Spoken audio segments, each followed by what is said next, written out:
महान कार्य ताकत से नहीं लगातार करने से होता है।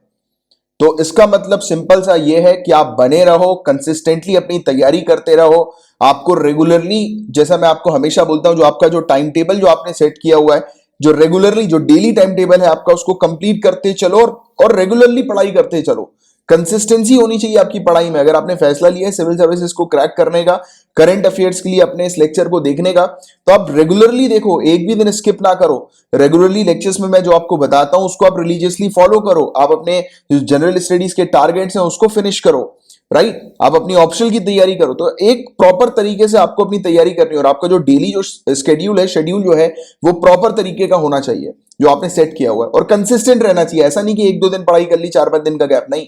डेली आपको पढ़ना है, मतलब पढ़ना है। हाँ, माना मैंने कि पढ़ाई के दौरान कुछ दिनों के बाद अजीब सा लगने लगता है कि लगता है अरे यार करें कि नहीं करें यार, थोड़ा कुछ और कर लेते हैं, थोड़ा सा ब्रेक ले लो। बट ब्रेक लेने का मतलब ये नहीं कि 2-3 दिन का आपने ब्रेक ले लिया। वीक में एक दिन जो है वो आप, एक दिन भी नहीं, मतलब आधा दिन तो आप कर सकते हो। एक दिन भी पूरा अपना वेस्ट मत करना, आधा दिन तो फिर भी आप कर सकते हो, राइट। जैसे कि एक दिन, जैसे ही आपने, क्योंकि मैं आपको हमेशा बोलता हूं कि आप हमेशा संडे वाले दिन जो है वो रिवीजन को दो, क्योंकि revision is important, very very important. अगर आपको सक्सेस चाहिए तो कंटिन्यूअसली रिवीजन आपको करते रहना चाहिए। तो संडे वाले दिन क्या करो, आप अपने जितना भी आपने पुराना पिछले हफ्ते पढ़ा है उसको एक बार रिवाइज कर लो, और रिवाइज करने के बाद फिर आधा दिन आपको जो करना है करो, आउटिंग करने चले जाओ, राइट। तो वो भी लेजर भी बहुत ज्यादा जरूरी होता है, क्योंकि तैयारी के दौरान सिर्फ तैयारी ही करते रहना पॉसिबल बिल्कुल नहीं हो पाता। डेफिनेटली आप एक दिन तो अपने लिए दो, आधा दिन, मतलब कि एक दिन पूरा रिवाइज कर लिया आपने, आधा दिन यानी कि फर्स्ट हाफ में रिवाइज कर लिया, सेकंड हाफ पे डिनर वगैरह पे चले गए, दोस्तों के साथ आउटिंग कर ली शाम वगैरह में, राइट। तो इस प्रकार से करो, बट कंसिस्टेंट रहना बहुत जरूरी है, ठीक है। तो चलो इसी के साथ अपन अपने लेक्चर की शुरुआत करते हैं। आज का जो लाइक का टारगेट है गाइस, 300 लाइक्स का टारगेट है। फटाफट लाइक के बटन को हिट कर दीजिए। खबरी पॉडकास्ट को आप प्ले स्टोर से डाउनलोड कर सकते हैं।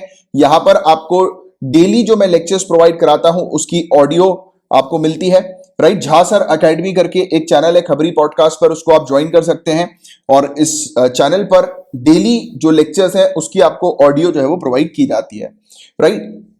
और 19 फरवरी 2021 के करंट अफेयर्स के मोस्ट इंपॉर्टेंट लेक्चर को आप शुरू कर लेते हैं गाइस। तो आप में से जो भी स्टूडेंट सिविल सर्विसेज की तैयारी कर रहे हैं, आपके लिए मैंडेटरी है पूरे लेक्चर को एंड तक सुनना, और लेक्चर के दौरान मैं आपको जो भी इंस्ट्रक्शन देता हूं उसको आपको रिलीजियसली फॉलो करना है, क्योंकि ये जो लेक्चर है ये सिर्फ और सिर्फ उन्हीं स्टूडेंट्स के लिए है जो यूपीएससी सिविल सर्विसेज या किसी भी स्टेट सिविल सर्विसेज की तैयारी कर रहे हैं, राइट। और अगर आप रेगुलरली लेक्चर्स को फॉलो करते हैं तो आपका 100% गारंटी सिलेक्शन होगा। और 100% गारंटी सिलेक्शन की बात मैं यूं ही नहीं करता हूं, इसके बाकायदा प्रूफ देता हूं। नीचे डिस्क्रिप्शन पर आप प्रूफ को चेक कर सकते हैं, आपको लिंक्स मिल जाएगी यूपीएससी प्रूफ के नाम से, यूपीपीसीएस प्रूफ के नाम से। तो प्रूफ को आप देखेंगे तो आपको पता लग जाएगा कि मैं जो भी आपकी यहां पर तैयारी कराता हूं उन्हीं से रिलेटेड क्वेश्चन पेपर में वही क्वेश्चंस पूछे जाते हैं या वही टॉपिक्स आते हैं जिसकी मैं आपको तैयारी करवाता हूं। क्योंकि ये जो लेक्चर है आपका, ये जो क्लास है आपकी, ये सिर्फ सिविल सर्विसेज की क्लास है, सिविल सर्विसेज के स्टूडेंट्स के लिए इंपॉर्टेंट क्लास है, और सभी सोर्सेज से रिलेटेड न्यूज को यहाँ पर कवर किया जाता है। इसका मतलब ये है कि अगर आप रेगुलरली लेक्चर्स को फॉलो करेंगे तो आपको कहीं और से करंट अफेयर्स पढ़ने की जरूरत नहीं होगी। आप ये लेक्चर को फिनिश करने के बाद जो भी मैं बताता हूं उसको फॉलो करने के बाद, रिवाइज वगैरह करने के बाद अपनी जनरल स्टडीज की तैयारी करो, राइट। बाकी करंट अफेयर्स के लिए कहीं परेशान नहीं होना, क्योंकि इसके बाहर का जो मैं पढ़ाता हूं उससे और कुछ आपसे नहीं पूछा जाएगा, राइट। और पीडीएफ पेड पैकेज को अगर आपको ज्वाइन करना है तो आप ज्वाइन कर सकते हैं। मात्र 100 रुपीज पर मंथ की इसकी फीस है, जिसमें आपको डेली लेक्चर्स की पीडीएफ मिलती है, हैंड आउट नोट्स प्रोवाइड किए जाते हैं, वीकली कंपाइलेशन आपको दिया जाता है पीडीएफ का रिवीजन के लिए, और आपको मंथली मैगजीन दी जाती है। इतना सब कुछ मात्र 100 रुपीज पर मंथ की फीस में, राइट। और बाकी पेड पैकेज को ज्वाइन करने से रिलेटेड अगर आपको मुझसे कुछ जानकारी चाहिए तो आप 9713282838, ये मेरा नंबर है। ध्यान रहे इस नंबर पर कॉल नहीं करना है, एसएमएस के थ्रू, व्हाट्सएप के थ्रू या टेलीग्राम पर मैसेज करके आप मुझसे कांटेक्ट कर सकते हैं। विद इन 24 आवर्स मेरा रिप्लाई आपके पास आ जाएगा। और अगर आप फेसबुक पर है तो मेरे नाम को सर्च करके वहां पर मुझे मैसेज भी कर सकते हैं। मेरा नाम कमलाक्ष झा है, राइट। तो स्पेलिंग सही लिखिएगा, KAMLAKSH, Kamalaksha JH Jha, right. और बाकी आज के कौन से टॉपिक्स अपन कवर करने जा रहे हैं। देवेंद्र कुला वेल्लार, ये एक कम्युनिटी है, एक समुदाय है, तो इसके बारे में डिस्कस करेंगे पेपर 1 के अंदर। पेपर 1 से रिलेटेड सिर्फ एक ही टॉपिक है, फिर पेपर 2 के टॉपिक्स को देखेंगे। ई छावनी पोर्टल ये अभी लॉन्च हुआ है तो इसके बारे में थोड़ी सी बात करेंगे।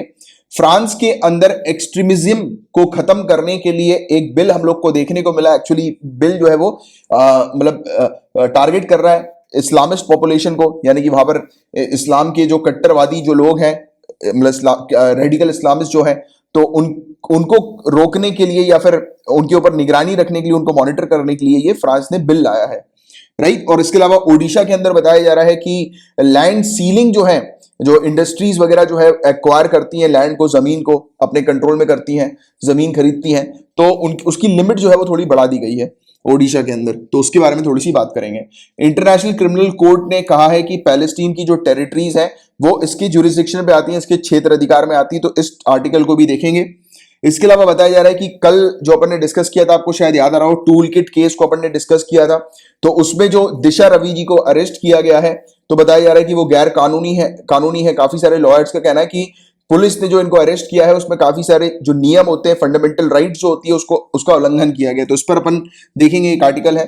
पुडुचेरी के लेफ्टिनेंट गवर्नर की क्या पावर्स वगैरह होती हैं, तो इसके बारे में अपन थोड़ा सा जानेंगे, क्योंकि अभी रिसेंटली पुडुचेरी की जो गवर्नर है किरण बेदी जी, इनको हटा दिया है हमारे ऑनरेबल प्रेसिडेंट ने, और अब अभी तेलंगाना के जो गवर्नर है उनको चार्ज मिला है पुडुचेरी के लेफ्टिनेंट गवर्नर का, राइट, एडिशनल चार्ज। तो ये इसको लेकर ये टॉपिक है, बट पुडुचेरी के लेफ्टिनेंट गवर्नर की क्या पावर्स हैं तो उसको अपन देखेंगे। और इसके अलावा पेपर 3 के अंदर डिस्कस करेंगे कि जो पेट्रोल और डीजल के प्राइसेस जो है, कीमतें जो है वो क्यों इतनी ज्यादा बढ़ती जा रही हैं। फिर डिस्कस करेंगे पेयजल सर्वेक्षण के बारे में। फिर नेट न्यूट्रलिटी क्या होती है, हालांकि ये रिपीटेड टॉपिक, इसको मैं आपको ऑलरेडी कवर करा चुका हूं, बट फिर भी इसमें एक चीज है जिसके बारे में आपको बताऊंगा, ठीक है। तो ये इतने आज के टॉपिक हैं जो अपन कवर करने जा रहे हैं। सो गाइस, स्टार्ट करते हैं पेपर 1 की पहली न्यूज से। बात हो रही है देवेंद्र कुला वेल्लार के बारे में। तो आपसे डायरेक्टली क्वेश्चन ये पूछा जा सकता है कि देवेंद्र कुला वेल्लार जो है वो क्या है। तो आपको ध्यान में रखना है, ये एक कम्युनिटी है, एक समुदाय है, तमिलनाडु की एक कम्युनिटी हमें देखने को मिलती है। तमिल के जो सब कास्ट किसान जो हम लोग को देखने को मिलते हैं, पीजेंट जो हम लोग को तमिल के देखने को मिलते हैं, राइट, तमिल पीजेंट्स, तमिल किसान, राइट, तो उनका सब कास्ट है ये। और इसको पल्लार के नाम से जाना जाता है या फिर मल्लार के नाम से जाना जाता है। तमिलनाडु के अंदर ये कम्युनिटी हमें देखने को मिलती है। और कम्युनिटी के जो मेंबर हैं उनका मानना यह है कि इनको भगवान देवेंद्र के द्वारा बनाया गया है, तो इसलिए इनका नाम भी इन्होंने रखा है देवेंद्र कुला वेल्लर, ठीक है। तो ये सिंपल सी चीज बस आपको ध्यान में रखनी है। देवेंद्र कुला वेल्लर जो है वो एक कम्युनिटी है, तमिलनाडु की हमें देखने को मिलती है। और इस कम्युनिटी से रिलेटेड टॉपिक न्यूज में हमें इसलिए देखने को मिला है क्योंकि अभी हुआ क्या है कि मीडिया ने इस कम्युनिटी के बारे में एक गलत रिपोर्ट छाप दी थी, तो उसी को ही क्लियर किया है ministry of social justice and empowerment के द्वारा। कि मीडिया ने जो गलत रिपोर्ट छापी थी उसमें मेंशन किया था कि देवेंद्र कुला वेल्लर कम्युनिटी जो है उसको शेड्यूल कास्ट से हटाया जा रहा है। तो इस प्रकार की रिपोर्ट जो है वो रिलीज कर दी थी मीडिया ने। तो इसी को ही करेक्ट करते हुए ministry of social justice and empowerment के द्वारा बताया गया है कि मिनिस्ट्री ने ये चीज जो है वो प्रस्तुत करी है कि कैबिनेट ने 7 शेड्यूल कास्ट जो कम्युनिटीज हैं उनको कैटेगराइज करने की बात करी है देवेंद्र कुला वेल्लर के अंदर, राइट। यानी कि कम्युनिटीज को जो है वो कैटेगराइजेशन किया जाएगा कम्युनिटीज का, क्योंकि फोकस किया जा रहा है कि जो भी शेड्यूल कास्ट के अंदर जो कम्युनिटी, यानी कि शेड्यूल कास्ट के अंदर भी और कुछ जो लोग होते हैं, वो जैसे बोलते हैं ना कि जो बैकवर्ड अमंग बैकवर्ड, यानी कि जो पिछड़े हैं उनमें से भी जो पिछड़े हैं उनको आइडेंटिफाई करने के लिए इस प्रकार का कैटेगराइजेशन की प्रक्रिया हमें देखने को मिल रही है। इसके बारे में मैं पहले भी आप लोग को एक्सप्लेन कर चुका हूं कि इस प्रकार की प्रोसेस जो है वो हमारी कंट्री में करने की बात की जा रही है, जिससे कि एक कम्युनिटी के अंदर और भी जो, यानी कि कम्युनिटी में जो पिछड़ा जो वर्ग है उसमें और भी जो पिछड़े हैं तो उनको आइडेंटिफाई करने का कैटेगराइजेशन प्रोसेस हमें देखने को मिल रहा है। तो इसलिए अभी हुआ यह था कि 7 शेड्यूल कास्ट कम्युनिटी जो है उनके कैटेगराइजेशन की बात करी थी देवेंद्र कुला वेल्लर में। तो इसी को लेकर ये रिलीज हुई थी ये रिपोर्ट मिनिस्ट्री के द्वारा। बट क्या हुआ कि न्यूज ने कुछ और रिपोर्ट जो है वो रिलीज कर दी। न्यूज ने बोल दिया कि, न्यूज के अंदर मेंशन कर दिया कि देवेंद्र कुल्ला वेल्लर कम्युनिटी जो है उसको शेड्यूल कास्ट से हटाया जाना है बहुत ही जल्दी। इस चीज की announcement the honourable prime minister ने। तो इसी को लेकर पूरा मुद्दा था। बट मेनली जो आपको चीज ध्यान में रखनी है वो है देवेंद्र कुल्ला वेल्लर क्या है। ये एक कम्युनिटी है, कहां की है, तमिलनाडु की है। मेन जो इस कम्युनिटी का नाम है उसको पल्लर के नाम से जाना जाता है या फिर मल्लर के नाम से जाना जाता है। इस कम्युनिटी को, तमिलनाडु की एक कम्युनिटी है, किसानों की ये कम्युनिटी हम लोग को देखने को मिलती है। और इस कम्युनिटी मेंबर्स का मानना यह है कि उनको भगवान देवेंद्र के द्वारा बनाया गया है, इसलिए ये देवेंद्र कुला वेल्लर कम्युनिटी हम लोग को देखने को मिलती है, इस नाम से जानी जाती है। सिंपल सी चीजें हैं। और पेपर 1 से रिलेटेड सिर्फ एक ही न्यूज थी आज। अब अपन पेपर 2 के टॉपिक्स की तरफ आगे बढ़ रहे हैं। अब गाइस, ई छावनी पोर्टल की यहां पर बात हो रही है, एक वेबसाइट की यहां पर बात हो रही है। तो छावनी क्या होता है, छावनी के बारे में तो आपको पता होगा। अगर नहीं पता है तो आसान भाषा में मैं आपको समझाऊं। मिलिट्री का जो रेसिडेंशियल एरिया होता है, हमारी जो इंडियन आर्मी है, मिलिट्री जो है, उसका जो रेसिडेंशियल एरिया होता है वो छावनी कहलाता है। कंटोनमेंट बोर्ड का नाम आपने सुना होगा, है कि नहीं? तो वही चीज है ये। तो जहां पर हमारी मिलिट्री की जो फैमिलीज वगैरह जो रहती हैं, आर्मी की जो फैमिली रहती हैं, उनका जो रेसिडेंशियल एरियाज जहां पर होता है, राइट, तो उस जगह पर रहने वाले जो निवासी हैं उनके लिए ये वेबसाइट जो है वो जारी की गई है कि उनको बेसिक नीड्स जो है वो उनको इस वेबसाइट के थ्रू जो है वो मिल सके।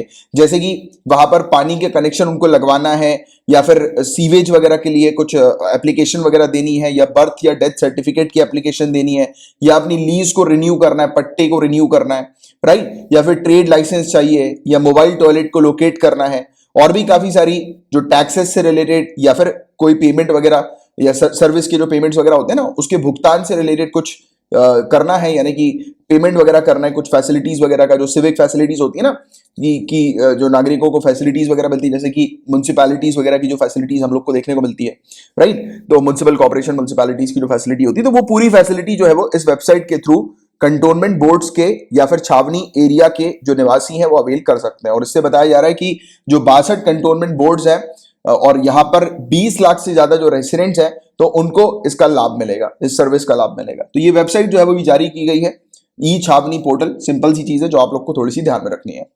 अब फ्रांस की बात करेंगे तो बताया जा रहा है कि फ्रांस की पार्लियामेंट के द्वारा एक बिल पास किया गया है।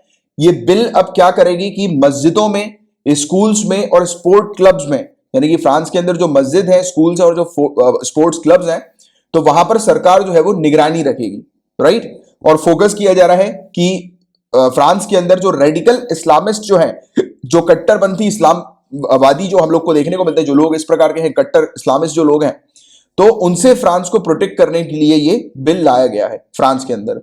और यहां पर इंश्योर किया जा रहा है कि फ्रेंच वैल्यूज जो हैं, फ्रांसीसी मूल्य जो हैं, तो उसके प्रति जो सम्मान है, रिस्पेक्ट जो है वो बरकरार रहे, राइट। तो इसके लिए ये बिल जो है वो लाया गया। एक्चुअली में क्या हुआ है कि फ्रांस के बारे में आपको बताऊं तो फ्रांस में काफी ज्यादा अटैक्स, टेररिस्ट अटैक्स भी हम लोग को देखने को मिले हैं।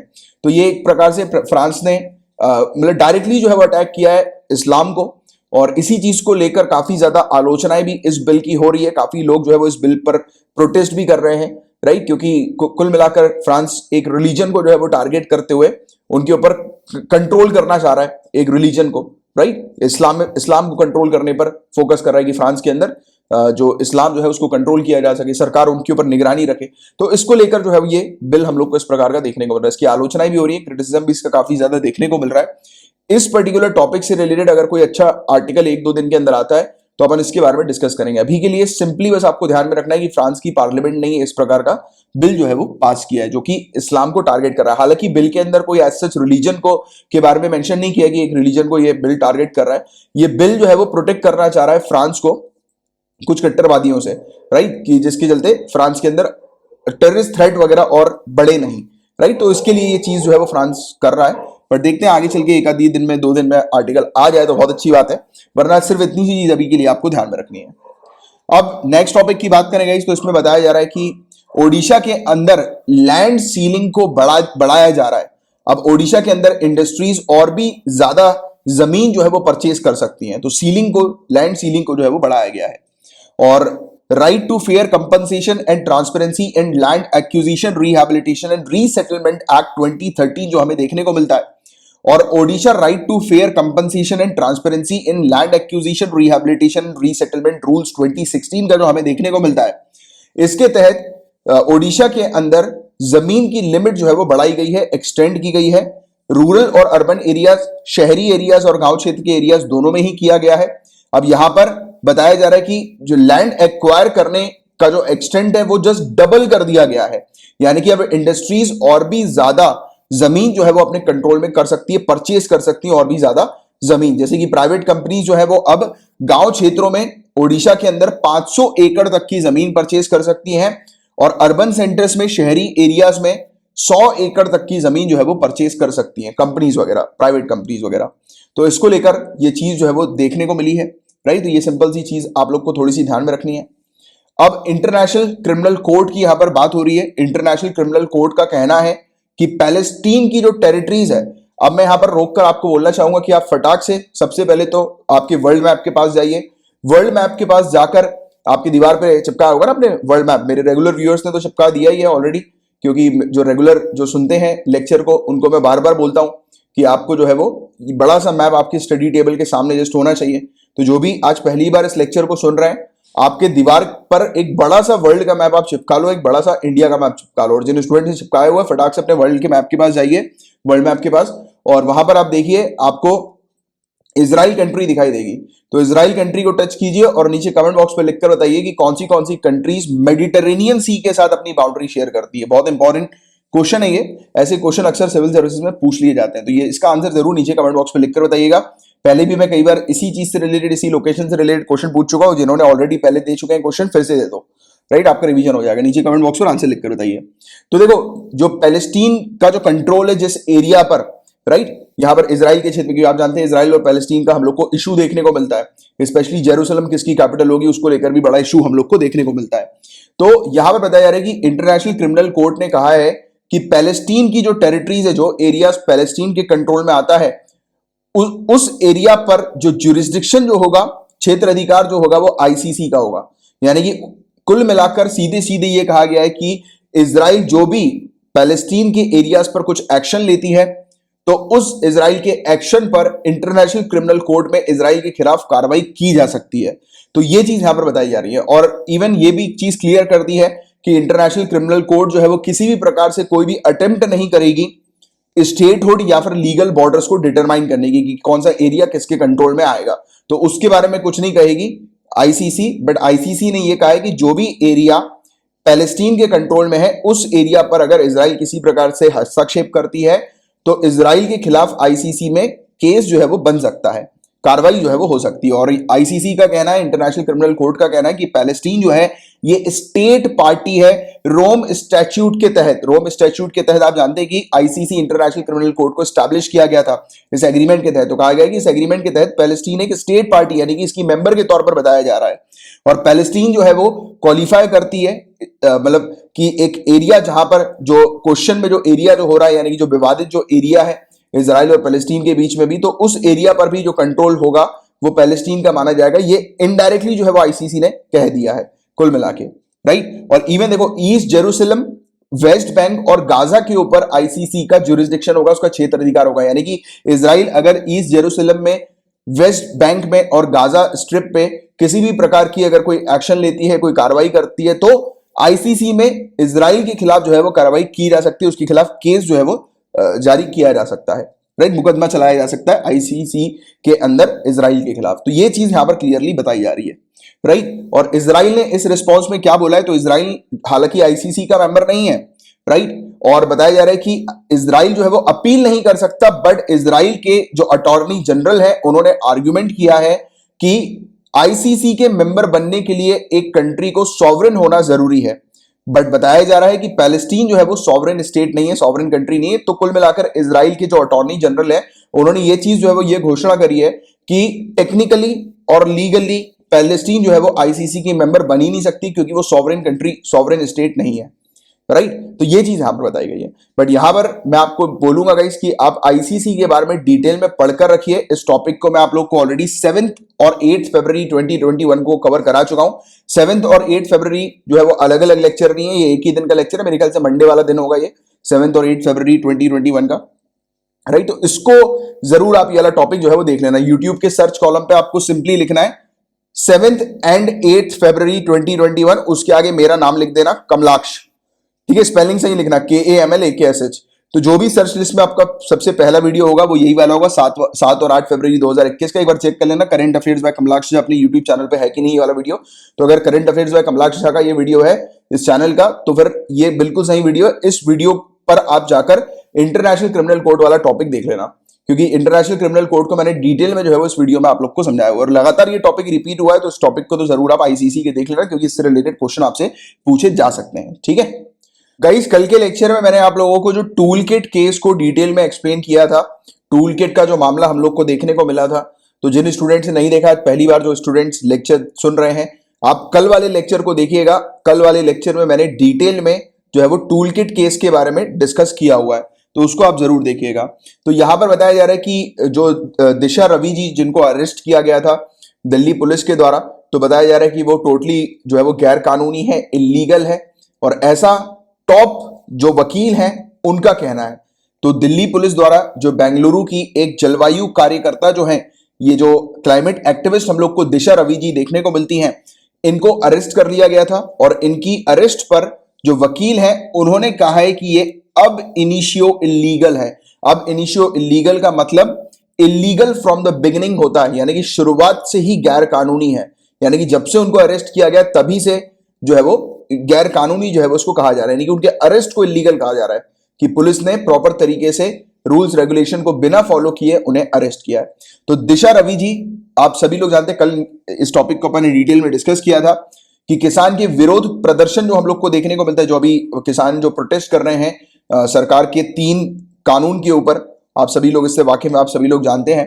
तो उस पर इन्होंने एक टूल किट बनाई थी, टूल किट को एडिट किया था इन्होंने। और टूल किट के बारे में मैंने आपको कल भी समझाया था। टूल किट सिंपल सा एक डॉक्यूमेंट होता है जिसमें किसी पर्टिकुलर आंदोलन या कोई इनिशिएटिव वगैरह जो होता है उसको कैसे कंडक्ट करना है, उसकी पूरी प्रोसेस रहती है। उसमें प्लानिंग होती है कि कैसे आंदोलन चलाया जाएगा, और उसमें पूरी डिटेल होती है किसी आंदोलन के बारे में, राइट। तो वो होती है टूल किट। तो इन्होंने उस टूल किट को बनाया था और उस टूल किट को शेयर भी किया गया था ग्रेटा थनबर्ग के द्वारा। एक टीनेजर है ग्रेटा थनबर्ग, जर्मनी की, आप सभी लोग इनको जानते हैं, राइट। आपको पता होगा इनके बारे में, काफी फेमस, ये मतलब एक स्टूडेंट हम लोग को देखने को मिलती है, काफी फेमस है ये। क्लाइमेट चेंज को लेकर ये काफी ज्यादा प्रोटेस्ट करती है, सरकार को रिस्पॉन्सिबल बनाती है कि सरकार क्लाइमेट चेंज के लिए एक्शंस ले, राइट। तो ये वेरियस प्रोटेस्ट करती है क्लाइमेट चेंज पर। तो इन्होंने भी इस टूल किट को जो है वो ऑनलाइन फॉरवर्ड किया था, शेयर किया था अपने ट्विटर अकाउंट से, राइट। तो ये चीज हुई थी, तो उसके कारण से ये टूल किट को बनाने के लिए, उसको एडिट करने के लिए दिशा रवि जी को जो है वो अरेस्ट कर लिया था दिल्ली पुलिस ने, राइट। तो इनकी जो गिरफ्तारी हुई थी उसमें बताया जा रहा है कि हर एक कानूनी और संवैधानिक अधिकार जो है, यानी कि हर एक लीगल और कॉन्स्टिट्यूशनल राइट जो दिशा जी का है उसका उल्लंघन किया गया है। यानी कि हर एक इंडिविजुअल के पास जो राइट्स होते हैं, कॉन्स्टिट्यूशनल राइट्स और लीगल राइट्स, तो यहां पर उसका किसी का भी पालन नहीं किया गया। सबसे पहले तो उनको बैंगलोर से जो अरेस्ट किया गया था, बेंगलुरु से जो इनको अरेस्ट किया गया था, और अरेस्ट करने के बाद इनको वहां की अदालत में भी पेश नहीं किया गया और इनको दिल्ली भेज दिया गया, राइट। दिल्ली पुलिस ने इनको हिरासत में जो है वो ले लिया। तो ट्रांजिट रिमांड भी जो है वो इनका वहां पर नहीं हुआ था, यानी कि वहां की कोर्ट में होना चाहिए, क्योंकि आप जानते हैं कि कोई भी अगर क्रिमिनल होता है उसको सबसे पहले जब अरेस्ट किया जाता है तो उसको 24 घंटे से पहले यानी कि 24 घंटे के अंदर ही अंदर उसको जज के सामने, मैजिस्ट्रेट के सामने पेश किया जाता है।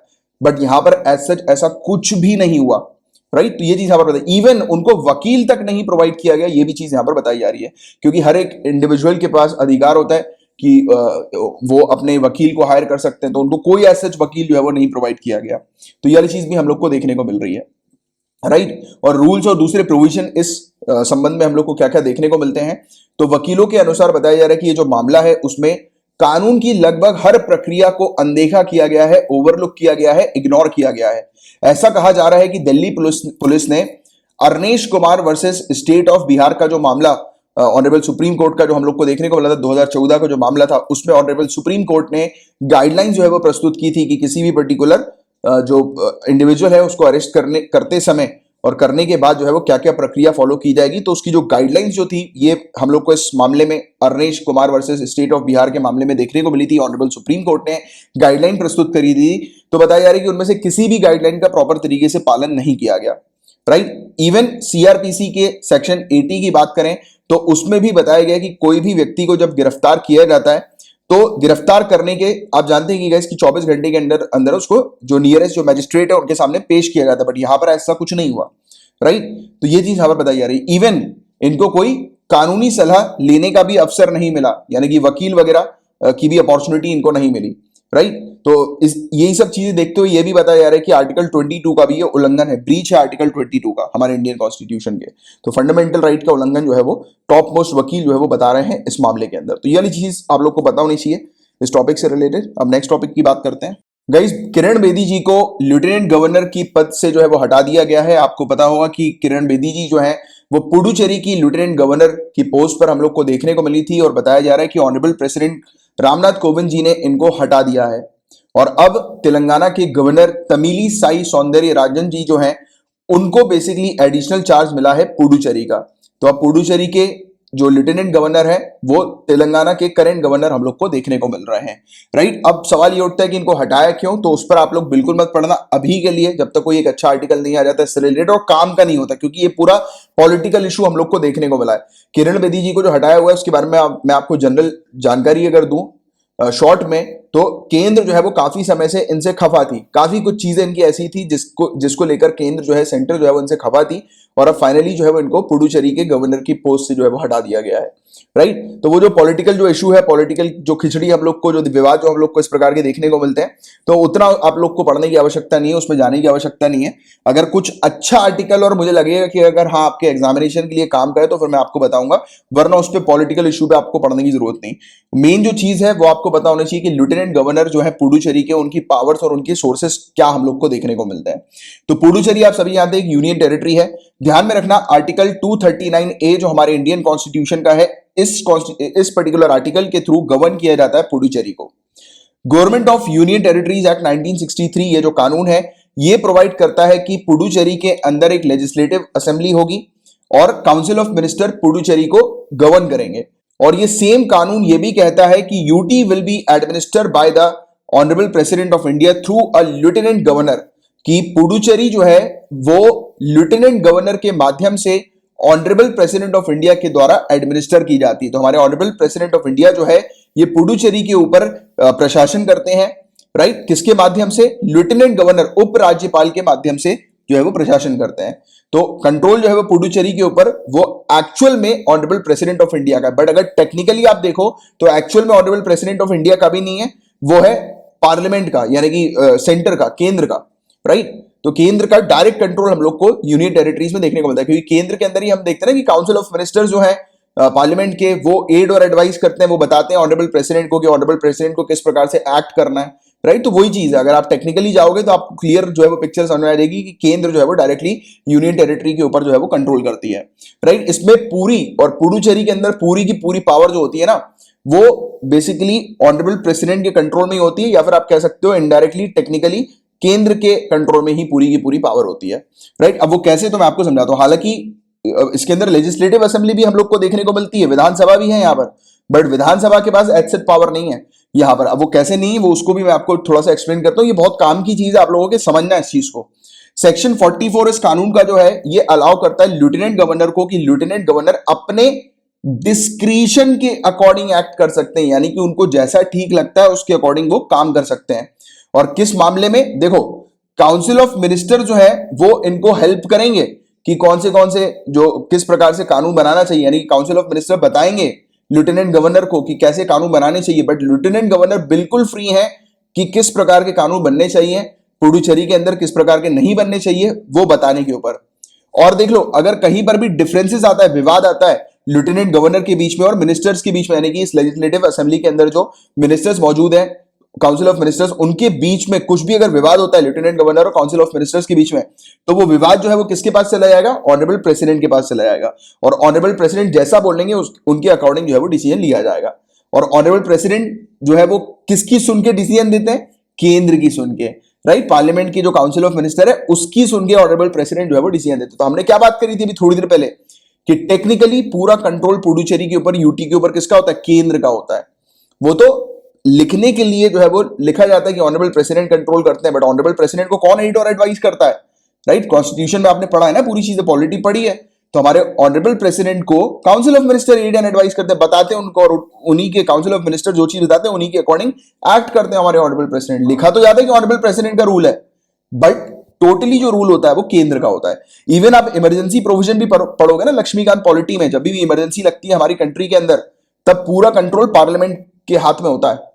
कहा जाता है कि ऑनरेबल प्रेसिडेंट के हाथ में कंट्रोल है, बट वो सिर्फ नाम का होता है, राइट। इसलिए तो बोलते हैं कि नॉमिनल हेड है हमारे ऑनरेबल प्रेसिडेंट, है कि नहीं। तो ये सब चीजें आपको कनेक्ट करना और उसकी अंडरस्टैंडिंग बिल्डअप करनी है पॉलिटी के अंदर, क्योंकि पॉलिटी के अंदर जो चीज कई बार ऐसी आपको लिखी हुई नजर आएगी कि जैसे कि अभी इसमें लिखा हुआ है कि ऑनरेबल प्रेसिडेंट जो है वो कंट्रोल करते हैं, बट एक्चुअल में क्या होता है उसकी अंडरस्टैंडिंग आपको बिल्डअप करनी है, जो कि बैकग्राउंड में होती है। और वही मेरा काम है आप लोग को बिल्कुल आपके सामने क्रिस्टल क्लियर चीजें रखना, जिससे कि आप कहीं पर भी ना प्रीलिम्स में कंफ्यूज हो, ना पर्सनालिटी टेस्ट के अंदर, क्योंकि इंटरव्यू में भी इस प्रकार की घुमा फिरा की चीजें पूछ ली जाती हैं। तो आपको एटलीस्ट ये सब कॉन्सेप्ट जो है वो अच्छे से क्लियर होने चाहिए। अब हो गया ना आपको क्लियर? कोई प्रॉब्लम तो नहीं है, कोई डाउट वगैरह तो नहीं है? अब देखो आगे एक और चीज समझो आप। देखो कई बार ऐसा होता है कि लेफ्टिनेंट गवर्नर के पास भी यहां पर ऐसी पावर दी हुई है कि मामला ऑनरेबल प्रेसिडेंट तक भी नहीं पहुंच पाता। कैसे नहीं पहुंच पाता? तो administer can also claim, administer यानी कि लेफ्टिनेंट गवर्नर की बात हो रही है, also claim that the matter is urgent and take immediate action as he deems necessary.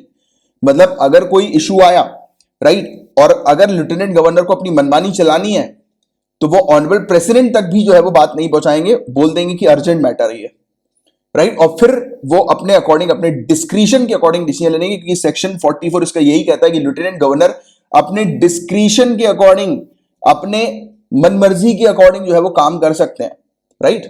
तो ये चीज यहां पर बताई जा रही है।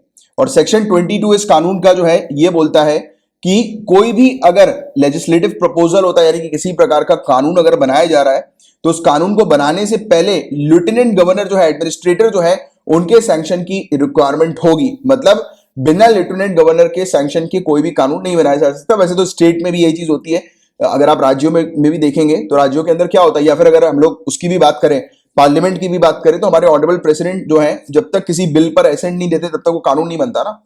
तो वही चीज यहां पर भी इस प्रकार से बताई जा रही है। बट यहां पर पूरा कंट्रोल जो है वो केंद्र का ही हम लोग को देखने को मिलता है। केंद्र अगर एडमिनिस्ट्रेटर को हरी झंडी दिखाते हैं तो फिर वो बिल पास हो जाएगा, वरना फिर नहीं होगा।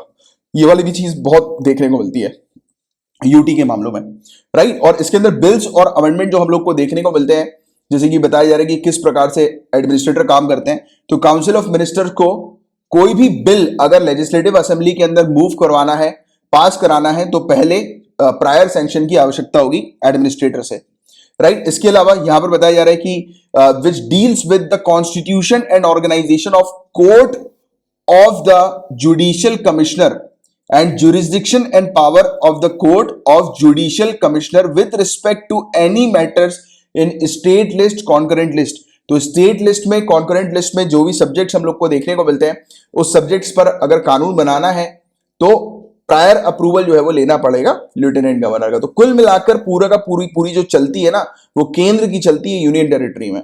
ये तो सिर्फ कहा जाता है कि वहां पर एडमिनिस्ट्रेटर का काम होता है या ऑनरेबल प्रेसिडेंट वहां पर इनडायरेक्टली एडमिनिस्ट्रेटर की मदद से जो है वो रूल करते हैं, ऐसा कुछ नहीं होता। वहां पर पार्लियामेंट ही, केंद्र ही जो है वो कंप्लीटली रूल करती है, राइट। तो ये वाली चीज। और अभी मैंने आपको बताया कि केंद्र जो है वो खुश नहीं थी इनसे, किरण बेदी जी से, तो इसलिए उन्होंने इनको रिप्लेस कर दिया। तो ये चीज हम लोग को देखने को मिली। और लेफ्टिनेंट गवर्नर को किसके द्वारा अपॉइंट किया जाता है? तो हमारे ऑनरेबल प्रेसिडेंट के द्वारा अपॉइंट किया जाता है, और 5 साल का इनका टेन्योर होता है। तो ये सिर्फ फैक्ट जो मैंने आपको बताया ना, ये आपको थोड़ा सा ध्यान में रखना है, ठीक है। और पेपर 2 से रिलेटेड सिर्फ इतने ही टॉपिक्स थे। और आप लोग को पेपर 3 में आगे बढ़ने से पहले मैं बता दूं कि आपके लिए सी सेट का कोर्स अवेलेबल है। सी सेट भी गाइस काफी डिफिकल्ट हो गया है। जिन स्टूडेंट्स ने ये कोर्स नहीं अवेल किया है, कर लो। अगर आपका मतलब वीक है सी सेट में, अगर आप वीक हो, आपने प्रीवियस ईयर के क्वेश्चन पेपर मार्क किए हैं, और अगर आप क्वालिफाई नहीं कर पा रहे हो, तो डेफिनेटली इस कोर्स को ज्वाइन करो, क्योंकि इस कोर्स को ज्वाइन करने के बाद जो है वो आप 100% सी सेट को तो क्वालिफाई कर जाओगे, क्योंकि आपकी इस प्रकार से प्रैक्टिस करवाई जाती है कि आप कर जाओगे एनी हाउ। और हिस्ट्री का कोर्स भी आपके लिए अवेलेबल है। हिस्ट्री के कोर्स के अंदर मैं आपको गारंटी देता हूं कि जो एजुकेटर्स मैं यहां पर आप लोगों के लिए लेकर आया हूं पेड कोर्स के अंदर, जो पेड कोर्स का हिस्सा है, जो स्टूडेंट्स वो खुद जानते हैं कि किस तरीके से आपकी तैयारी करवाई। हिस्ट्री को इतना आसान बना दिया है कि आपको हिस्ट्री जो है वो एक पिक्चर की तरह लगेगी कि आप मूवी देख रहे हो। तो इस प्रकार की अंडरस्टैंडिंग आपकी बिल्डअप की जा रही है। और हिस्ट्री के इस कोर्स को अगर आपने अवेल कर लिया, तो medieval Indian history, ancient Indian history और मॉडर्न इंडियन हिस्ट्री आपकी पूरी की पूरी कंप्लीट हो जाएगी। और इस जो हिस्ट्री के कोर्स जो आप ले लोगे, उसके बाहर का और कुछ आपसे एग्जामिनेशन में नहीं पूछा जाएगा, गारंटीड श्योर, क्योंकि पूरी आपकी इसमें इस कोर्स के अंदर तैयारी करवाई जा रही है और स्ट्रेटेजिकली तैयारी करवाई जा रही है। और बहुत सारी फैसिलिटीज इसमें मिल रही है, जैसे कि आपको 1000 से ज्यादा क्वेश्चन जो है वो सॉल्व करने के लिए, प्रैक्टिस करने के लिए दिए जा रहे हैं। डेली क्लासेस हो रही हैं, आपके डाउट जो है वो सॉल्व करवाए जा रहे हैं लाइव क्लास के दौरान। तो ये बहुत अच्छी फैसिलिटी है, और अभी बहुत कम फीस में मैंने इसको लॉन्च किया आप लोगों के लिए कि आप इसका बेनिफिट उठा सकें, राइट। तो सी सेट की जो फीस है मात्र 999 रुपए है, और हिस्ट्री की जो फीस है मात्र 1449 है। और जो फीस मैंने रखी है, इससे सस्ते में अगर आपको कहीं और मिल जाए और इसी क्वालिटी में मिल जाए, तो आपका मैं फ्री में एडमिशन कर दूंगा। इतनी बड़ी बात कर रहा हूं, गारंटी देता हूं, क्योंकि जो क्वालिटी यहां पर आपको प्रोवाइड की जा रही है, एग्जामिनेशन को ध्यान में रखते हुए, और जो तैयारी आपकी करवाई जा रही है, वैसी कहीं और नहीं करवाई जाएगी। दैट इज गारंटीड श्योर, वो भी इस फीस में, राइट। और बाकी सोशियोलॉजी ऑप्शन जिन भी स्टूडेंट्स का गाइस, आपके लिए भी बहुत शानदार फैकल्टी मैं लेकर आया हूं। 25 साल से ज्यादा का उनको एक्सपीरियंस है पढ़ाने का, 25 ईयर से ज्यादा। और यूपीएससी रैंक 5 मेरे ख्याल से 2019 की है, तो उनको पर्सनली बैठाकर इन्होंने पढ़ाया और सोशियोलॉजी ऑप्शनल कवर कराया, क्योंकि ऑप्शनल एक ऐसी चीज होती है कि ऑप्शनल गेम चेंजर होता है। अगर आपने ऑप्शनल के ऊपर पकड़ हासिल कर ली तो आपका सिलेक्शन पक्का रहता है, क्योंकि ऑप्शनल जो है गेम चेंजर होता है कंप्लीट। आपने सुना भी होगा काफी सारे टॉपर से कि ऑप्शनल की तैयारी अच्छे से करके रखो। तो जिनका सोशियोलॉजी ऑप्शनल है जरूर इस कोर्स को ज्वाइन करें। इस कोर्स की जो फीस है वो मात्र 12,000 है। और सेम मैं अगेन इस फीस के लिए भी यही कहूंगा कि इससे कम में अगर आपको कोई अच्छी क्वालिटी दे दे, जो मैं आपको प्रोवाइड करा रहा हूं एक्सपीरियंस टीचर के साथ, आपकी आंसर राइटिंग प्रैक्टिस भी यहां पर करवाई जाएगी। आपको कैसे आंसर लिखना है उसकी आपको डिटेलिंग, आपकी गलतियां क्या क्या हो रही है आंसर्स में, पूरी चीज आपको बताई जाएगी। मात्र 12,000। इतने में तो सिर्फ टेस्ट सीरीज आती है ऑप्शनल की, अच्छी ऑप्शनल की, और इसमें तो आपको टेस्ट सीरीज भी इंक्लूड करके देना है और पूरा ऑप्शनल की तैयारी करवा रहे हैं। तो जिनका भी सोशियोलॉजी ऑप्शनल है, देखो मैंने हमेशा कहा यहां पर इसकी, यहां पर क्या होता है कि काफी सारे स्टूडेंट सोचते हैं कि अरे यार फ्री में काम हो जाए, फ्री में काम हो जाए। बट देखो क्या होता है कि जो भी टीचर्स एक्सपर्ट्स वगैरह होते हैं ना, वो फ्री वगैरह में काम नहीं करते, क्योंकि उनको भी अपनी फैमिली को जो है वो देखना होता है, राइट। तो इसलिए थोड़ा सा ध्यान से कहीं पर भी इन्वेस्टमेंट करो, सही तरीके से इन्वेस्टमेंट करो, डेमो लेने के बाद करो। मैं तो ये बोलता हूं कि पहले डेमो लो, उसके बाद फिर कहीं पे किसी को भी ज्वाइन करो आप। और मैं हर एक क्लास का आपको डेमो देता हूं। सोशियोलॉजी के तो 3 डेमो नहीं, अब तो 4 डेमो होगा सोशियोलॉजी के, उसको एडिट करना पड़ेगा। 4 डेमो हो रहे हैं आपके सोशियोलॉजी के। आज भी एक डेमो की क्लास है 3 बजे सोशियोलॉजी की, ठीक है। इस कोर्स को तो ले लेना आप अगर लेना है तो, बाकी फिर आपकी मर्जी। मेरा काम है आपको सही सही जगह पे डायरेक्ट करना, बाकी फिर आपके ऊपर है, आपको जैसा करना है। अब देखो पेपर 2 से रिलेटेड सिर्फ इतने ही टॉपिक्स थे। अब अपन पेपर 3 के टॉपिक्स की तरफ आगे बढ़ रहे हैं। गाइस, तेल की कीमतें तो बहुत तेजी से बढ़ती जा रही है, आप सभी लोग इसके बारे में जानते ही होंगे।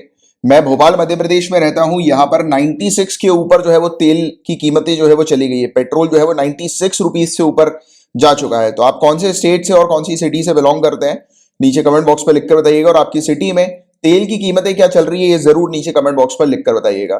चर्चा करेंगे गाइस कि आज की रेट में पेट्रोल और डीजल के प्राइसेस इतनी तेजी से क्यों बढ़ते जा रहे हैं, इस पर डिटेल में थोड़ी सी बात करने वाले हैं। और हम लोग देख रहे हैं कि ऑटोमोबाइल फ्यूल्स जो हैं, इनकी कीमतें जो है वो रिकॉर्ड तोड़ रही हैं, राइट। बहुत हाई हो गई हैं इनकी कीमतें आज की रेट में, 100 रुपए तक टच करने वाली हैं। और कुछ कुछ जगह पे तो शायद ऐसी खबर भी आई है, राजस्थान के आसपास 100 रुपए भी हो चुकी है। 100 रुपए लीटर राजस्थान का रिकॉर्ड हमें देखने को मिल रहा है। द हिंदू, हिंदुस्तान टाइम्स में ये बकायदा न्यूज जो है वो आ चुकी है कि राजस्थान पे 100 रुपए लीटर जो है वो पेट्रोल टच कर चुका है। तो पेट्रोल के प्राइसेस तो बहुत ही तेजी से इंक्रीज होते जा रहे हैं गाइस। तो क्या पेट्रोल के प्राइस का इंक्रीज होने का कारण क्या कच्चे तेल की कीमतें हैं? क्योंकि आप सभी लोग जानते हैं गाइस कि तेल को हम लोग इंपोर्ट कराते हैं हमारी कंट्री के अंदर। तो क्या इंटरनेशनल मार्केट पे क्रूड ऑयल, कच्चे तेल की कीमतें काफी हाई हैं क्या? तो आपको बता दें, बिल्कुल नहीं। कच्चे तेल की कीमतें हाई नहीं है, बल्कि इसका उल्टा ही है, कच्चे तेल की कीमतें अचानक से गिर गई हैं। और गाइस, इंटरनेशनल मार्केट में क्रूड ऑयल की कीमतें जो है, कच्चे तेल की जो कीमत है, उसका मैं आपको थोड़ा सा आइडिया दूं तो देखो, अप्रैल के समय पर, मार्च अप्रैल के समय पर आप सभी लोग जानते हैं 2020 में लॉकडाउन लग चुका था। ना कोई इंपोर्ट हो रहा था, ना कोई एक्सपोर्ट हो रहा था, ना हमारी कंट्री में सामान आ रहा था, ना कंट्री से सामान जा रहा था। इंडस्ट्रीज वगैरह, फैक्ट्रीज वगैरह सब कुछ बंद हो चुकी थी। तो तेल की कीमतों पे बहुत तेजी से गिरावट आई थी। और इतनी गिरावट आई थी कि आइडिया के तौर पर मैं आपको बताऊं तो आज से 50 साल पहले 1970s के समय पर जो इंटरनेशनली जो क्रूड ऑयल की जो कीमत थी, कच्चे तेल की जो कीमत थी, उतनी ही कीमत अप्रैल 2020 में, बल्कि उससे भी कम जो है वो देखने को मिली थी। उससे भी कम, लिटरली, राइट। 2020 में कीमतें जो है वो देखने को मिली थी। 1973 में जो क्रूड ऑयल की कीमत थी ना इंटरनेशनल मार्केट में, वो 2020 के आंकड़ों के मुकाबले थोड़ी सी ज्यादा ही थी, राइट। तो मतलब आप अंदाजा लगा सकते हो कि 2020 में क्रूड ऑयल की कीमतें एकदम से गिर गई थी। फिर जब से फिर काम वगैरह फिर से शुरू हुआ, लॉकडाउन वगैरह हटा, राइट, फैक्ट्रीज वगैरह फिर से चालू हुई, इंपोर्ट एक्सपोर्ट फिर से शुरू हुआ, तो क्रूड ऑयल की कीमतों में बढ़ोतरी हम लोग को देखने को मिली, राइट। यानी कि बढ़ी है कि क्रूड ऑयल की कीमतें, बट उतनी नहीं बढ़ी है जितनी कि इवन 2018 के समय पर भी देखने को मिली थी। तो कुल मिलाकर आप ये कह सकते हो कि आज की रेट में क्रूड ऑयल की कीमतें जो है वो कम है इंटरनेशनल मार्केट में, बट पेट्रोल और डीजल की कीमतें ज्यादा है। अब ऐसा क्यों है? क्योंकि जनरली हम लोग तो यही देखते हैं ना कि अगर जो माल जो है, अगर जो माल हम लोग इंपोर्ट करा रहे हैं, अगर वो माल सस्ता होगा तो ऑब्वियस ही बात है कि उसका बेनिफिट तो कंज्यूमर्स को मिलना चाहिए, हम लोगों को उसका बेनिफिट मिलना चाहिए, बट नहीं मिल रहा है। उसके बारे में काफी सारे एक्सपर्ट्स ने बताया कि यहां पर सरकार ने अपनी एक्साइज ड्यूटी जो है वो बढ़ा दी है। मतलब कि कुल मिलाकर इस चीज का, यानी कि इंटरनेशनल मार्केट में जो क्रूड ऑयल की कीमतें जो गिरी हैं, इसका पूरा पूरा लाभ, पूरा पूरा बेनिफिट, बल्कि उससे ज्यादा ही बेनिफिट जो है वो सरकार उठा रही है। सरकार ने क्या किया है, अपने रेवेन्यूज को बढ़ाने के लिए, अपनी इनकम को बढ़ाने के लिए सरकार ने कंज्यूमर के ऊपर जो है ये बोझ जो है वो डाल दिया है, राइट। तो और कंज्यूमर को अल्टीमेट बेनिफिट नहीं मिल रहा है। सरकार ने फोकस किया कि सरकार का जो लॉस हुआ अभी इस पीरियड में कोरोना वायरस के समय पर, तो उसकी सरकार कहीं ना कहीं से इस प्रकार से भी भरपाई कर रही है। तो आप ये कह सकते हो कि इंटरनेशनल मार्केट पर क्रूड ऑयल की कीमतें डाउन है, बट देन टू हमारी कंट्री के अंदर पेट्रोल और डीजल के रेट्स में मतलब टेक्निकली अगर बात करें तो गिरावट आनी चाहिए थी। पेट्रोल और डीजल के जो रेट्स है वो कम होने चाहिए थे, बल्कि उल्टा ही हो गया। ये पेट्रोल और डीजल के रेट बल्कि बहुत ज्यादा बढ़ गए, राइट। तो ये बेसिकली सरकार का जो है वो किया धरा है। सरकार ने ड्यूटीज वगैरह इंपोज कर दी, टैक्स वगैरह लगा दिए, और इसके कारण से अल्टीमेट जो बोझ है वो कंज्यूमर्स के कंधे पर आ गया, हम लोगों के कंधे पर आ गया, और हम लोगों को ज्यादा जो है वो कीमतों में पेट्रोल और डीजल्स को लेना पड़ रहा है, राइट। और ऑयल मार्केट कंपनीज जो है गाइस ये टोटली फ्री होती हैं कि इनको क्या पेट्रोल और डीजल के प्राइस जो है वो सेट करना है, राइट। और ये बेसिकली ऑन पेपर जो है वो प्राइस सेट करती है इंटरनेशनल मार्केट को देखते हुए, राइट। और जो सेंट्रल गवर्नमेंट वगैरह जो होती हैं ये इस पर कर वगैरह जो है वो ड्यूटीज वगैरह जो है वो इंपोज कर देती हैं, और उसके कारण कंज्यूमर को कोई बेनिफिट नहीं मिल पाता। इंटरनेशनली अगर प्राइसेस लो भी हैं तो भी कोई बेनिफिट नहीं मिलता। तो अगर मैं आपको इस पूरी चीज का सार समझाऊं तो इंटरनेशनल मार्केट पर क्रूड ऑयल के कच्चे तेल के प्राइस जो है वो कम है, बावजूद उसके जो बेनिफिट हम लोग को जो मिलना चाहिए था क्रूड ऑयल के प्राइस कम होने के कारण, कि पेट्रोल और डीजल के प्राइस जो है वो टेक्निकली कम होने चाहिए थे बल्कि बढ़ गए हैं, क्योंकि सरकार ने उसके ऊपर टैक्सेस लगाए हुए हैं। सरकार इस प्रकार से टैक्स लगा के अपनी भरपाई कर रही है, अपने नुकसान की भरपाई कर रही है। और गाइस ये बढ़ती कीमतों के कारण ना ही सिर्फ शहर में रहने वाली जनताओं को नुकसान हो रहा है, बल्कि रूरल एरियाज में गांव में रहने वाली जनता को भी नुकसान हो रहा है। अब देखो गांव में रहने वाली जनता को कंपैरेटिवली कम नुकसान हो रहा है, क्योंकि वहां पर ज्यादा जो है वो ट्रांसपोर्टेशन वगैरह एज सच जो है वो उपयोग में नहीं लिया जाता जितना कि शहर में रहने वाले लोगों के द्वारा यूज में लिया जाता है। बट फिर भी वीक मानसून के कारण, कमजोर मानसून के कारण गांव में रहने वाले जो किसान हैं उनको इरिगेशन के लिए, उनको सिंचाई के लिए डीजल पावर्ड इंजन की आवश्यकता पड़ रही है, यानी कि इरिगेशन पर्पस के लिए उनको डीजल की आवश्यकता पड़ रही है मोटर चलाने के लिए। तो उसमें उनका अल्टीमेटली नुकसान हो ही रहा है, राइट, क्योंकि कीमतें ज्यादा है ना डीजल की और पेट्रोल की। तो ये चीज यहां पर बताई जा रही है। और क्रूड ऑयल के प्राइसेस क्यों बढ़ रहे हैं, तो प्राइस जो है वो पूरी तरह से मैंने आपको समझा ही दिया कि गिर गए थे अप्रैल 2020 में पैंडेमिक के बाद। डिमांड भी उसकी एकदम से गिर गई थी, राइट। और पूरा खेल डिमांड और सप्लाई का ही होता है यहां पर। जैसे कि जहां पर डिमांड नहीं है, सप्लाई ज्यादा है, तो प्राइस तो ऑब्वियस ही बात है गिरना पक्का ही है, राइट। और बट यहां जहां पर डिमांड बढ़ती है, सप्लाई कम होता है, तब क्या होता है, प्राइस बढ़ते ही है। बट अभी ऐसा खेल है ही नहीं। अभी जो खेल है वो पूरा का पूरा सरकार का है, सरकार ने इस प्रकार से खेल लिया। तो ये कॉन्सेप्ट बस आपको इतना समझना है कि इंटरनेशनल मार्केट में क्रूड ऑयल के प्राइस, कच्चे तेल के जो प्राइस है वो कम है, बट सरकार ने उसके ऊपर टैक्सेस वगैरह लगाकर, ड्यूटीज वगैरह लगाकर प्राइस को बढ़ा के ही रखा हुआ है, बल्कि और बढ़ा दिया है, जिसके चलते सरकार का जो नुकसान हुआ है, सरकार अपनी कुछ भरपाई जो है वो इन टैक्सेस के थ्रू जो है वो कर सके। तो ये चीज यहां पर बताई जा रही है गाइस, जिसके बारे में एक आपको अच्छी जानकारी होनी चाहिए। गाइस अब बात करेंगे पेयजल सर्वेक्षण के बारे में। तो देखो ये ड्रिंकिंग वाटर सर्वे हम लोग को देखने को मिल रहा है, इसके नाम से ही समझ आ जाना चाहिए, पेयजल सर्वेक्षण, पीने के पानी का सर्वेक्षण, राइट, यानी कि सर्वे। तो ये 10 सिटीज में लॉन्च किया गया है, जल जीवन मिशन के अंडर इसको लॉन्च किया गया है। ये लॉन्च किया गया union housing and urban affairs ministry के द्वारा। और ये सर्वे के पार्ट पर डेटा जो है वो कलेक्ट किया जा रहा है वेस्ट वाटर मैनेजमेंट का भी, और बताया जा रहा है कि वाटर बॉडीज सिटीज के अंदर जैसे कि लेक्स हो गया, ग्राउंड वाटर वगैरह जो हो गए, तो उनकी कंडीशन कैसी है।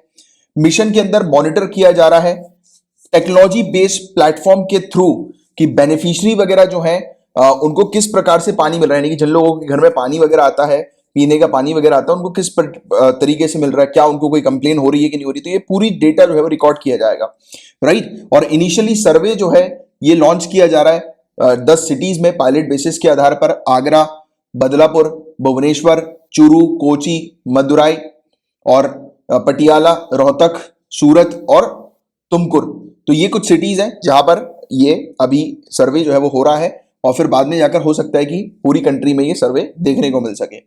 जल जीवन मिशन अर्बन की बात करेंगे इस, तो जल जीवन मिशन अर्बन जो है इसका मेन एम ये है कि universal coverage of water supply, यानी कि हर जगह जो है वो पीने के पानी अवेलेबल होना चाहिए हमारी कंट्री में।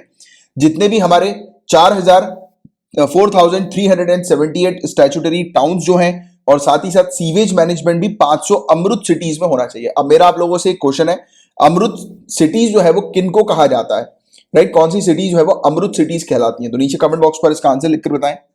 और स्कीम जो है गाइस ये इंप्लीमेंट की जा रही है, बताया जा रहा है कि एक एमओयू के थ्रू इसको इंप्लीमेंट किया गया है। सेंटर, स्टेट और अर्बन लोकल बॉडीज के बीच में ये एमओयू हम लोग को देखने को मिलती है, उसके थ्रू इस स्कीम को इंप्लीमेंट किया जाता है। और सिटीज जो है वो फिर प्रिपेयर करती हैं कि सिटी वाटर बैलेंस प्लान जो है वो किस प्रकार का होगा, रिसाइकल रीयूज प्लान कैसे होंगे, और एक्वाफायर मैनेजमेंट प्लान्स वगैरह यानी कि ग्राउंड वाटर के मैनेजमेंट के लिए प्लान्स वगैरह किस प्रकार का होगा। तो ये पूरी चीज सिटी जो है वो फिर प्रिपेयर करती है, मतलब अर्बन लोकल बॉडी ये पूरी चीज प्रिपेयर करती है। और स्टेट जो है, राज्य जो है वो जांच करती है और फिर अप्रूव करती है वेरियस जो प्रोजेक्ट्स वगैरह होते हैं इस स्कीम के थ्रू, राइट। जैसे कि कहीं पर पानी की लाइन जो है वो बिछाना, राइट, पानी की पाइपलाइन, पीने के पानी की पाइपलाइन वगैरह बिछाना, इस प्रकार की चीजें, कहीं पर पानी को रिसाइकिल करने के लिए प्लांट वगैरह सेटअप करना। ऐसे जो प्रोजेक्ट्स होते हैं इस स्कीम के अंदर, उसकी पहले तो राज्य जो है वो इन्वेस्टिगेशन करती है प्रॉपर तरीके से, फिर उसके बाद प्रोजेक्ट्स को अप्रूव करती है, राइट। तो ये चीज हम लोग को देखने को मिलती है इसकी। इसमें फंडिंग की बात करें गाइस तो यूनियन टेरिटरी के लिए केंद्र जो है, सेंटर जो है वो 100% फंडिंग प्रोवाइड कराती है। नॉर्थ ईस्टर्न और हिली स्टेट जो है उसके लिए सेंटर 90% फंडिंग प्रोवाइड कराती है।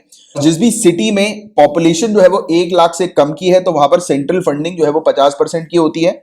और जिस भी पर्टिकुलर सिटी में पॉपुलेशन 1 लाख से 10 लाख की है वहां पर 1/3 जो है वो कंट्रीब्यूशन केंद्र की तरफ से होता है। और जिस भी पर्टिकुलर सिटी में 10 लाख से ज्यादा की पॉपुलेशन है तो 25% वहां पर केंद्र अपना कंट्रीब्यूशन देती है। नेट न्यूट्रलिटी क्या होती है? तो गाइस इस टॉपिक को मैं आप लोगों को 25 सितंबर 2020 के लेक्चर में कवर करवा चुका हूं।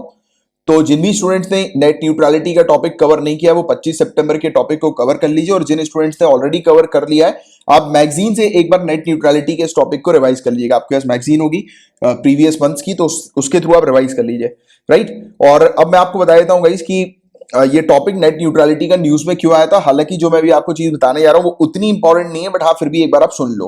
तो अभी हाल ही में बताया जा रहा है कि एक इंडस्ट्री ऑर्गेनाइजेशन, इंडस्ट्री बॉडी हमें देखने को मिलती है, cellular operators association of India नाम की, COAI नाम की। इसके द्वारा व्हाट्सएप, गूगल डीओ और इस प्रकार के जो OTT सर्विस प्रोवाइडर्स जो होते हैं, तो OTT सर्विस प्रोवाइडर्स के बारे में 3-4 दिन पहले ये भी हम लोगों ने एक और टॉपिक में डिस्कस किया था। तो बताया जा रहा है कि इनको लाइसेंसिंग रिजीम में जो है वो लाया जाए, यानी कि ये सब OTT जो है इनके लिए भी लाइसेंस वाली चीज जो है वो रखी जाए कि लाइसेंस के थ्रू जो है ये ऑपरेट कर सकें। तो ऐसी व्यवस्था जो है उसके अंदर इनको लाया जाए, लाइसेंसिंग रिजीम के अंदर इनको शामिल किया जाए। तो इसका आग्रह जो है वो COAI के द्वारा किया गया। और इसके अलावा कहा गया है कि जब तक नेट न्यूट्रलिटी के नियम लागू नहीं होते तब तक टेलीकॉम ऑपरेटर्स को सेम सर्विसेज, सेम रूल्स, समान सेवाओं के लिए समान नियम, इसको लागू करना है। तो ये इस चीज का जो है वो आग्रह COAI के द्वारा किया गया है सरकार को कि सरकार इस प्रकार पर, इस चीज पर जो है वो काम करे, सेम सर्विसेज सेम रूल्स पर काम करे। और टेलीकॉम ऑपरेटर्स जो है इन्होंने भी डिमांड करी है, इन्होंने भी मांग करी है सरकार से कि सरकार भी इस क्षेत्र में बराबर का दर्जा जो है वो टेलीकॉम ऑपरेटर्स को भी प्रोवाइड कराए, सेम सर्विस सेम रूल्स को इंपोज करके, लागू करके। बट बताया जा रहा है कि हाल ही में try telecom regulatory authority of India ने सिफारिश की है, इन्होंने रिकमेंड किया है कि अंतरराष्ट्रीय न्यायालय जो इंटरनेशनल ज्यूरिसडिक्शंस जो हम लोग को देखने को मिलते हैं, तो उसमें स्पष्टता जब तक नहीं होती है तब तक कॉलिंग और मैसेजिंग एप्स पर कोई भी नया नियम जो है वो नहीं लाया जाना चाहिए।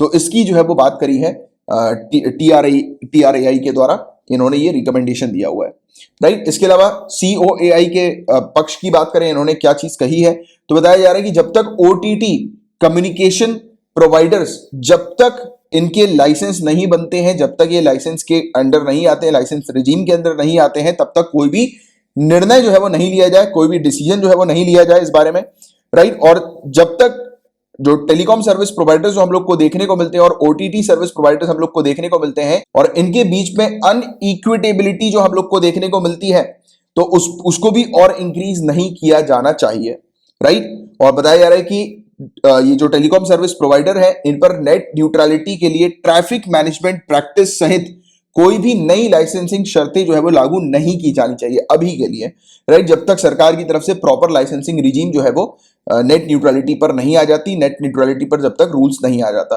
और कहा जा रहा है कि सेम सर्विसेज सेम रूल जो है वो अप्लाई किया जाए इन एप्स के लिए। तो ये सब बेसिक सी चीजें हैं, बट मेनली आप लोग को अंडरस्टैंडिंग जो बिल्डअप करनी है वो नेट न्यूट्रलिटी के ऊपर बिल्डअप करनी है, जो मैंने आपको ऑलरेडी कवर करवा चुका हूं। और ये था गाइज आप लोगों का लास्ट टॉपिक, और मैंने आपको जितने भी टॉपिक्स पढ़ाए अगर आपको अच्छे से क्लियर हो गए तो लाइक का बटन जरूर हिट करके जाइएगा। नए आए हैं आप तो चैनल को देख लीजिए आपने सब्सक्राइब किया है कि नहीं किया है तो कर लीजिए तुरंत। और पीडीएफ पेड पैकेज को अगर आपको ज्वाइन करना है तो आप ज्वाइन कर सकते हैं। इसकी फीस मात्र और मात्र 100 रुपीज पूरे महीने की है, जिसमें आपको डेली लेक्चर्स की पीडीएफ मिलती है, हैंड आउट नोट्स मिलते हैं, वीकली कंपाइलेशन आपको दिया जाता है, पीडीएफ का रिवीजन के लिए आपको मंथली मैगजीन दी जाती है। इतना सब कुछ मात्र 100 रुपीज पर मंथ की फीस में।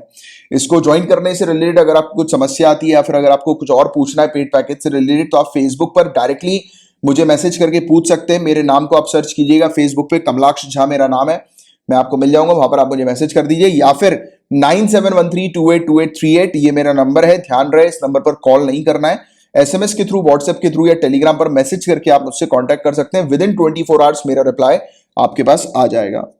तो चलो फिर अब अपन अब कल मिलेंगे, तब तक लिए bye, take care, have a great day ahead, Tata.